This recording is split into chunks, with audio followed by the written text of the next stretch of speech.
Lens. ఏంటి, ప్రపంచం మొత్తం ఏకమై వచ్చినా ఇజ్రాయెల్ను ఓడించలేరా? కాస్త ఎక్కువ చేసి చెప్పినట్లేదు? లేదు, ఇప్పుడు చెప్పిన దాంట్లో ప్రతి అక్షరం నిజం. శాంపుల్గా కొన్ని పేర్లు చెప్తా, మీరే ఆశ్చర్యపోతారు. ఏంటి, ఈ ప్రపంచం మొత్తం వాళ్ళ చేతుల్లో ఉందా అని.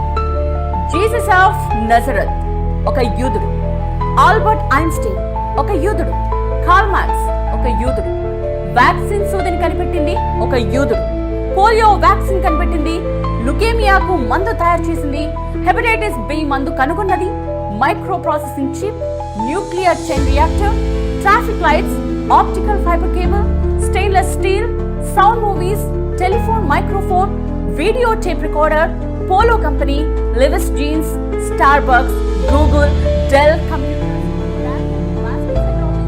Dunkin Donuts, CNN, ABC, Washington post.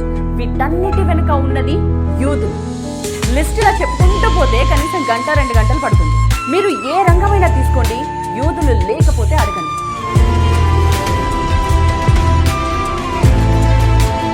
Okay, coming to the point. స్వర్గం కంటే గొప్పది ఏంటి అని యూదులను అడిగితే వచ్చే సమాధానం ఇజ్రాయెల్. అక్కడి అణువణువు వారికి పవిత్రమే. అందుకే ఇజ్రాయెల్ పై దాడికి ఎవరైనా వస్తున్నారు అంటే ప్రపంచాన్ని ఓడించడానికి సైతం సిద్ధమవుతారు. మరో ఇంట్రెస్టింగ్ పాయింట్ చెప్పుకోవాలి ఇక్కడ. ప్రపంచంలో యూదులందరినీ కలిపితే ప్రమాణమే 1,60,00,000 మంది ఉంటారు అంతే. బట్ జాగ్రత్తగా వినండి, గత 105 ఏళ్లలో ఉన్న ఈ 1,00,00,000 మందే 15 డజన్ల నోబెల్ ప్రైజెస్ గెలుచుకున్నారు.